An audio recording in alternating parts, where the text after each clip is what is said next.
Excellent. I believe I am live. Hi, my name is Jen and welcome to the 14th Stress Management Workshop for Leeds Beckett University. I'm really happy to see you here. Feel free to grab a pen and paper as this is quite an instructional type workshop like my previous weeks. If you're brand new, then obviously I've done another 13 before our 14th today, and I suggest that if you have been struggling with the pressures of today's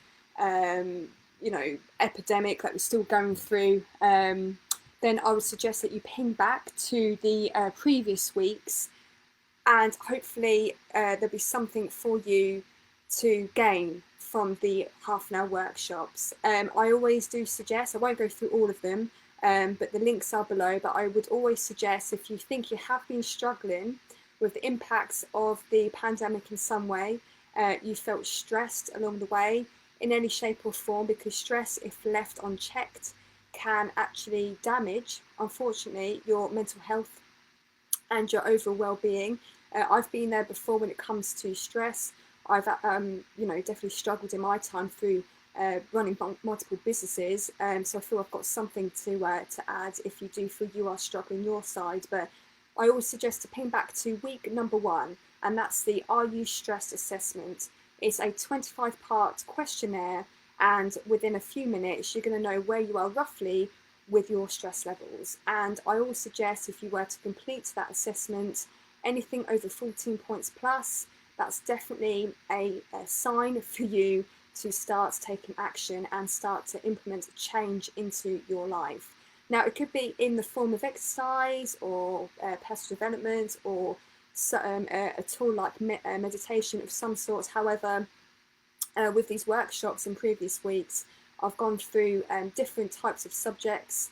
However, I do feel like week number 1 was pretty much the most important of them all, and then you can look at the other titles, see which ones resonate with you, and then you can obviously gain the value from that workshop. Again, the links are below in the description box. So today is, as mentioned, number 14 of the stress management workshops for Leeds Beckett University, and it's going to be 22 simple ways to get healthier with minimal effort. Now, for those in the UK, most of you who will be watching this will be watching from the UK. As we know, Boris Johnson has announced that pretty much from the 4th of July, things will start getting back to normal, whatever normal is in your opinion. But yeah, roughly a relatively normal type lifestyle. So it means the reopening of the majority of businesses. However, gyms is quite a topical issue right now. Gyms are not going to be opening from the 4th of July. They might change their minds, who knows, but there's a bit of an uproar, especially within the health and fitness industry, because we don't quite understand as to why the gyms are not going to be open over places like pubs and restaurants and whatever. I know obviously pubs and restaurants, they're not going to have their normal type of openings. However, when it comes to mental health, and especially the negative impacts of stress, the gym is definitely a go-to place when it comes to looking after yourself. As we all know, I mean, it's self-explanatory stuff. So yes, it is a bit disappointing that gyms are not going to be opening anytime soon, and there's no plan to even give us a rough date. So it's hard. If you are a gym owner, and I've run multiple businesses myself, I've had 4 indoor cycling studios, and it must be gutting. It's pretty stressful in itself. I mean, maybe you're a business owner right now watching this workshop, and you're unfortunately just confused and deflated, and you have no idea what to do with your business. It's been such a hard time for a lot of people in so many different ways. But if we were to hone in on you awesome guys, the gym owners out there, and facilities like Virgin, obviously Beckett University, it's tough, isn't it? It's really tough not to have your local gym open. I mean, I've taken up running throughout the 3 months. I haven't taken it up. I've done running here and there in my life, but it's not the same. I mean, everyone goes to the gym for different reasons: social aspects, the classes, the actual gym itself, lifting up weights. So it's a big thing. It's a key in most people's lives. And if you're not a gym fan, that's absolutely fine. However, if you are dealing with stress, it could be a stress you have towards the idea of going back to work. It could be financial stress. It could be the fact that you're still trying to work from home. You might also have kids to think about as well at home.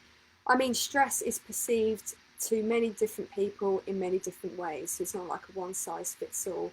And unfortunately, it's hard to pinpoint how stressed you are. Hence why, to ping back to week number 1, for you to fill out the Are You Stressed assessment, it will tell you roughly where you are with your stress levels. And yes, there's always obviously ways around not going to the gym. Continue walking around in those parks, and if you have taken up running, continue the running. But obviously, still stick with us here at Leeds Beckett University. We have an amazing fitness schedule. So anything from HIIT, Club Classics, we have meditations, we have strength-based classes as well. So even though it's online and some are actually now offline, we're going to be launching a few outdoor classes, and we've actually done a few already, so keep your eyes peeled. But I know it's not quite the same, but we're doing our best, like all gyms out in the UK and probably around the globe as well. I'm sure we're not the only country to have gyms that are still closed. Anyway, so yeah, week number 14 today, 22 simple ways to get healthier with minimal effort. So this will not require a gym. So if you have been fattening the curve instead of flattening the curve, there's a bit of a saying right now with the whole pandemic, and you are putting on weight and you're struggling to find the motivation to shift it, then maybe you can just take on board a few of these tips, and you can be a bit more mindful, and you can implement as you feel you need to, as you continue with this whole limbo type situation. Even though most people feel they have gone back to a normal type lifestyle, there's still many people that haven't. Many of us are still furloughed. Many of us still have children at home when they should still be at school. It's again, I'm trying to talk as generic as possible, but every situation is different. So yes. Putting on weight has been quite a thing during the pandemic, and it's definitely been easily done. If you take the idea of Christmas, it's such an easy time to self-indulge and, you know, get yourself carried away with eating all those fine foods around. And really, for a lot of people, the only luxury we have had is just indulging on the weekly shop when it comes to food. And people have been creative, and we always see on Instagram, Facebook, those colourful pictures pop up of people being very creative in the kitchen, but obviously that comes at a cost. And again, without the gym as a backup, and if you're not keen on the running, or maybe you can't go out for runs and walks due to the situation, whatever situation you're in, it's been quite difficult to enjoy ourselves and you know, put on the weight, but also have the opportunity to lose it. So hopefully with these tips you can, you know, take a few away for you and implement into your life. So feel free to take notes, you can do. And I'll start with number 1. A simple way to get healthier with minimal effort is to fill half your plate with vegetables. Now, we've all done it before. I'm a massive pasta fan. You might go for a very awesome pasta dish, and you may not consider filling it up with other things on your plate apart from maybe your meats or your vegetables and pasta. So depending on what type of pasta dish it is, but you know, just try and make room for either vegetables or salad. If you were to go for a full plate of pasta, why not just go for half a plate of pasta and the other half fill it up with your, you know, chosen couple of vegetables, or maybe go heavy on the salad. So then it cuts down your pasta intake, and it obviously increases more on the healthier stuff as well. But like, you know, when it comes to being a bit naughty when it comes to food, pasta is also up there. I know it is for me, and I like to pig out on pasta. Don't we all from time to time? And it's a bit of a comfort food. I know the weather is absolutely glorious right now, and pasta is quite a heavy thing to eat, but still, pasta I think goes down at any time of the year. But if you were to cut your plate in half, then you'll tend over time to see the ease of you maintaining, or if not losing, weight. Tip number 2, eat from a smaller plate and or bowl. So check out your plates. do you have just naturally large plates and that's what you go to when it comes to your dinner? Maybe all you need to do is just find a plate that's half the size, or go off online, buy some plates, and just get into the habit of eating smaller portions. We've all probably done it before. We've gone away on holiday and we've not even thought about the calories that we're consuming, and you end up eating more on holiday because you're expanding your stomach. And then obviously if you do that, you can allow more food to, you know, sit in our stomachs. So you just like teach your body to take on more food. But if you were to do it the other way and decrease the size of your portions, and you could do this by decreasing the size of your plate, and then over time you're going to get used to that and your stomach will start shrinking. So that's another simple way that you can try and eliminate or cut down on the hidden calories there. Okay, number 3 is cut down on refined carbs. So we're talking here like white rice, bread, flour, and again, as I mentioned, people have got quite creative when it comes to cooking up a storm in the kitchen. When it comes to desserts, like lemon drizzle keeps coming up on my Facebook feed. But if you were to cut things like that down, it would help you with your calories, your intake of calories. So it could be that you are maybe going for wholemeal flour and rice instead of white rice and flour. Again, just a simple way there.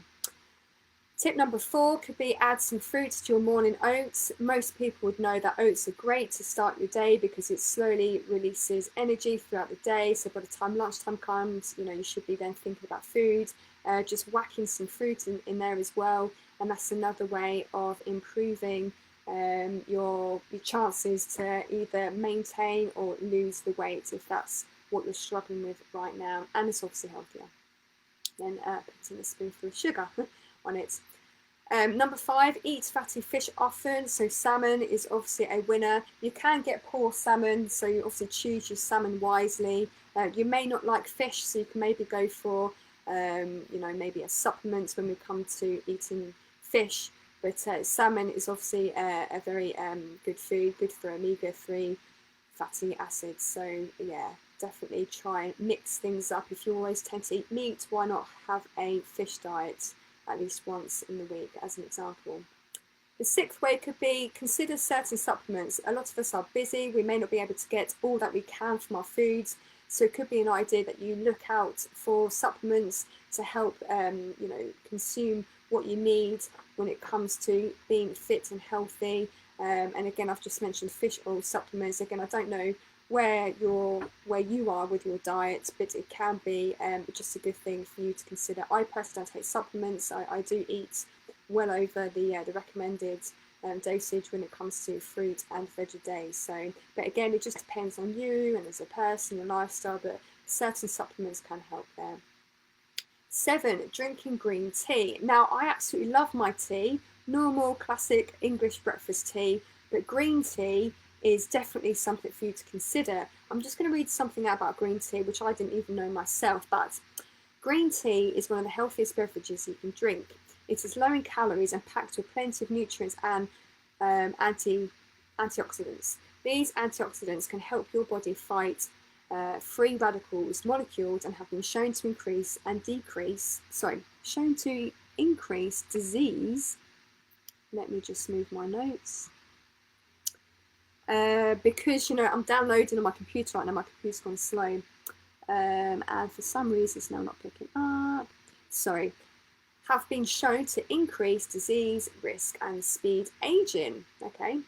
Studies have shown that people who drink the most green tea tend to live longer, have a lower risk of heart disease and a low risk of type 2 diabetes. Green tea contains, I'm not even going to attempt that word, basically EG, CG and caffeine. These compounds may help you burn fat by boosting your metabolism. So just a bit of a blurb when it comes to green tea, but I really love my black tea. I do like green tea, but if you were to really consciously be aware of how you're consuming your liquids and your foods, just maybe swap things up, mix things up a bit and try green tea. So there's a bit of a blurb on green tea. That was number 7. Okay, so where are we now? Number 8. Have your coffee black. Now, we've all done the whole Starbucks thing. Most people have Starbucks as their lifestyle. And if you're going for a latte or whatever it is that you drink, I don't actually drink coffee at all. I just usually drink tea, as mentioned. But there's a lot of calories when it comes to the amount of milk that you're drinking. And if you're obviously adding sugar there as well, it can be an easy way to add on the sugars and the fat, the calories. So just be aware how many coffees you're drinking. If you can, maybe cut down on the white coffees and try and have black coffee, just to, again, take away the amount of calories you're taking in there. Number 9, avoid sugary drinks. Now, again, you know that now, now after just talking about it, that I absolutely love drinking tea. And if it's not tea, I drink a smoothie, a couple of pints in the morning, or if not, it's water. So I'm not used to drinking sugary drinks. And if you're used to drinking sugary drinks and you take it out of your diet completely, let's say if you were to go teetotal, and then you were to go for a Diet Coke, then you can just, you can really taste the difference. I know Diet Coke is obviously, it's not the best example. I don't know what they replaced with the sugar in that one exactly, but let's say you go for a full fat Coke, you can really, really, really, really taste the sugar, especially if you don't have sugary drinks in your diet. So if you were to have a tipple for sugary drinks, especially if you're drinking on the weekend and you go for a rum and Coke or vodka and Coke, whatever it is that you might drink, if you were to swap maybe your juices there, or just avoid the sugary drinks there altogether, you can then hopefully start seeing a change and maintain either your weight or start decreasing the weight that you've put on. Okay, number 10, always keep healthy snacks in reach. So most of us, we're going back to work, there's going to be change everywhere that you turn, and most of us before the COVID-19 crisis, we were running on just, well, I know I was running on pretty much nothing, because we lead such busy lives, don't we? So it's so easy just to grab and not really think the easiest thing that you can grab when it comes to a snack. So it's always good, if you are one of those people that leads a very busy and hectic life, just always have fruit at hand, or make up some food for the week if you do like something particular that is healthy, just so that you can literally pick up from the fridge and go if you are running around now when it comes to school pickup and drop-offs and other commitments when it comes to work. So always keep healthy snacks in reach. 11, as a simple way, is to drink a glass of water with every meal. Now, it's very hard, I think, for most people to drink the recommended daily amount of water per day. I mean, it's very easy today. We're all dehydrated. It's very hot, isn't it? And we're not used to this sort of heat. I think it's like 35 degrees today, which is quite warm for the UK. However, on a normal type day, depending on your routine, your lifestyle, it is quite hard for most people to drink a lot of water throughout the day. So if you do struggle, or you forget, or whatever it is, I'm not here judging you for that, because it is quite tough, then try and at least drink a glass of water with every meal. At least then, with every meal that you're eating, you are drinking as much water as you can. So, and also helps you feel full if you are drinking water alongside your food, and it helps you digest your food better. So more reasons to drink a glass of water with your meals. So if you don't do that, try and get in the habit there, and that's a simple way. Okay, number 12, make a shopping list before you go shop. If you're very well organised, awesome. But if you tend to be the person that knows they need to go shopping and they just go on the fly, you probably end up realising, especially, which is my next point, especially if you're hungry, you tend to, without realising really, put everything in the trolley you fancy eating at that point because you're hungry. So in order to be strict, if you are minding your calories right now, is to go to the supermarket with that list and be very strict with yourself. Only buy what's on the list. And that leads on to my next point. As mentioned, it's always good to shop on a full stomach, because then you're not going to be thinking about foods because you're not hungry, and therefore it's going to make your food choices a lot better and healthier. So you've probably heard that before. And if you are, again, trying to maintain, or if not lose some weight or just become healthier overall, that's obviously a simple way that you can implement into your life. Okay, number 14, choose real foods over highly processed foods. Now, highly processed foods, as you can imagine, they contain a load of and sugar and whatnot. And to be honest, they taste amazing. I mean, I don't often buy processed foods, but to be honest, yeah, hands up, I do enjoy certain processed foods. I have, like most people, have bought frozen meals for 1, 2, whatever, and they're nice, right? So if you do like them, that's absolutely fine. That's what they're made for.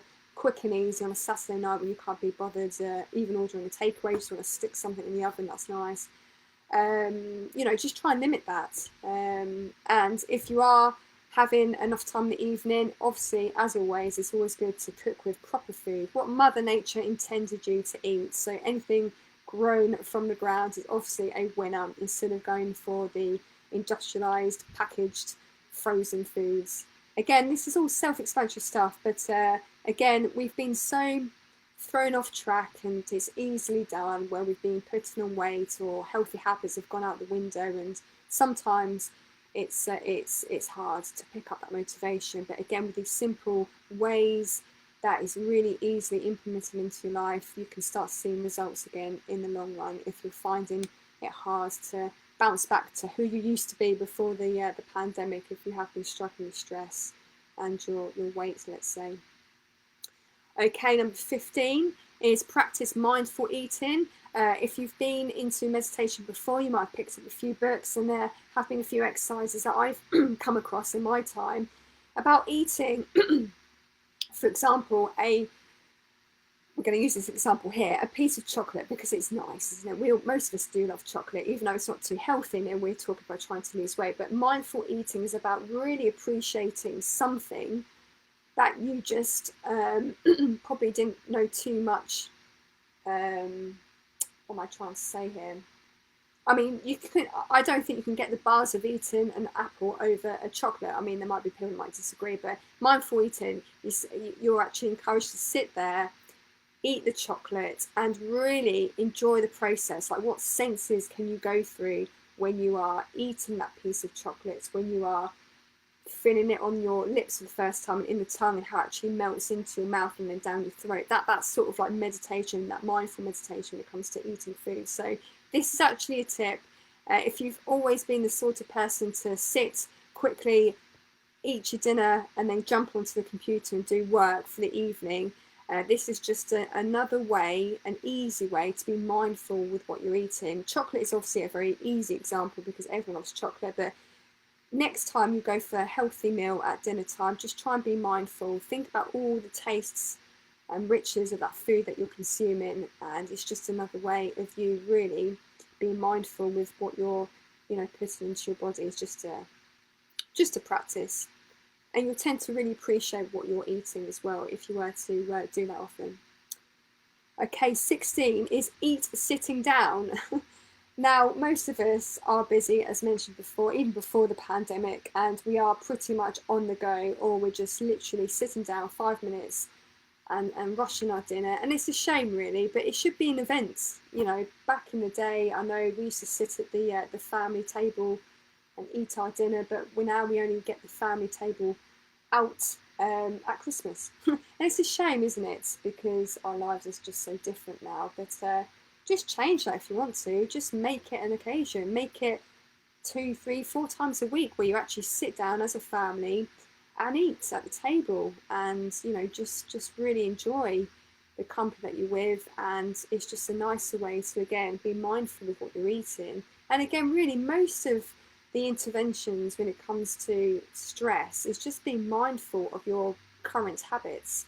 If you have been stressed out, if you have been putting on the weight, if you have been ratty or demotivated, or just not yourself, it's just really learning to become mindful again with what you're doing, how you're eating, what exercises you're doing, and it just goes from there. And it's only a snowball effect of these small changes, like these simple ways that I'm talking about today, that make a difference, a huge difference overall in the long run. So I mean, obviously, if you were to get drastic results, you need to do drastic things like teetotal with, alcohol and, 5 times a week exercise and sleeping very well. And, they're obviously extreme, but most people, they would only manage that for a few days. So these simple ways is something that you can just walk away, really easily implement, and then you can see results. So something like sitting down and really seeing mealtime, dinner time as an event in your day, a nice one, could help change the way you feel and maintain your weight or even lose weight. So that was 16. 17, go for walks during your breaks at work. Now, I am such a workaholic, and to be honest with you, I'm not very good at taking breaks. So if you're like me and you have no idea when the off button is, just try setting your alarm, working half an hour stretches, and really there's only so much your brain can take. There's only so much focus you can actually give to whatever you're working towards anyway. But even if it just means going to the toilet or heading off and making yourself a drink or a glass of water, whatever it is, but just keep moving, keep that body active, keep that momentum going, because you're going to end up seeing productivity increase as well. So go for a walk during your breaks. That's certainly going to help you just feel better, and you're going to end up again being mindful with how you are with your eating and drinking habits. Okay, take the stairs instead of the lift. A winner, especially if you go on holiday. We obviously can't go on holiday right now, but if you are in a workplace where you always tend to use the lift, well, why not just use the stairs? Again, it's just simple changes like that can really help you, again, maintain your weight and feel healthier, especially now the gyms are still not open. Okay, you can try as tip 19, you can try standing at a desk. I mean, some companies are very good with their employee well-being, ergonomics in the workplace, and some companies do have the stand-up desks, and where they can lean back and not quite sitting on a chair but leaning back. So if that's your company, then brilliant. If it's not, sometimes I do often, if I feel like the aches and pains are coming up in my neck and my back, I do tend to every now and then have days where I might focus on really working while standing at my Mac. So if that's where you are, then try it, especially if you're experiencing aches and pains. And again, the gym is great for alleviating such aches and pains which comes from prolonged sitting at desks and computers. So again, this could be a very simple way for you to implement into your life in order to feel stronger, healthier in your body. Unplug from technology an hour before bed. We touched up on this really last week when it came to sleeping habits. Sleep is up there with being eating healthily for foods, and also with you exercising. If you have a great night's sleep, again, it goes without saying, you the next day just feel like the most amazing person, because you just feel motivated. And if you feel motivated, you're going to obviously reach out for the best foods for your body. You're going to have more energy to give better productivity towards work. It's just a win-win. It's a real positive cycle that you can get into. So I would always suggest concentrate on your your exercise regime, and obviously eating healthy foods, but up there as well is definitely concentrating on your sleep. So unplug from technology an hour before bed is definitely one of the tips. If you want to ping back to last week, just one of the tips in order to help improve your sleep. And 21, as a tip, sleep at the same time every night. Again, this was probably one of the points I brought up last week, but sleep at the same time just puts your body in a routine, and it becomes so used to winding down at a certain time. So again, you can train your body to get enough sleep. If you are in that sort of working lifestyle where you have to be up for a certain time in order to go to work for a certain time, and that's like 5-6 days a week, whatever your lifestyle is. I mean, if you do work from home, I would still suggest to going to bed at the same time and working, from a certain time each day, and you will see the results. If you're just a little bit, I can work whenever throughout the day, I find structure really gets us humans a lot, better results really. So yeah, definitely try and get into a really good sleeping pattern if you can. And try, as the last tip here, is try regular meditation. Now, meditation for me got me out of my darkest days when it came to stress, depression, and anxiety, and it's just amazing. If you have problems within yourself when it comes to approaching a decision, or you are struggling with your diet, or you are struggling with stress, obviously, meditation for me can tick a lot of boxes, and you can just gain so much from meditation in so many ways. It's such a huge topic as well. I won't go into that here, and actually we've run out of time today. But regular meditation it changed my life. That's all I'm going to say. I won't elaborate more. And if you want to try it, I would definitely recommend it to anyone. There's just so many benefits. And obviously, for this particular workshop today, we're talking about simple ways to implement into your life in order to feel healthier, especially now we can't use a gym. Meditation for sure will definitely get your motivation back if you are lacking motivation. And they're the 22 simple ways of, feeling or getting healthier with minimal effort. Feel free to implement one, a few, up to 5, 10, or even the whole 22. I'm here just to pass on what I've learned in my time struggling with stress in the years of running businesses. I know that it's been quite a trying time for lots of people, and we're still going through tough times in certain ways. So I just want to let you know that you're not on your own. If you do need any help in any way, just reach out to me. You can reach out to me via Facebook, and obviously Beckett University and the fitness schedule has a lot of classes in order for you to, just continue to be fit and healthy, because it's what we need to be through tough times that we're going through. So, and if you've got any questions, topics for me to talk about in future weeks, I do believe I'll still be doing these, as again, gyms will not be opening anytime soon, as I am an instructor for Beckett University on Mondays and Thursdays usually. Then just let me know. Feel free to send across the topic, and I'll be more than happy to do the research for you and present that to you. All right then, I really appreciate you listening, and I will see you next week. Thank you.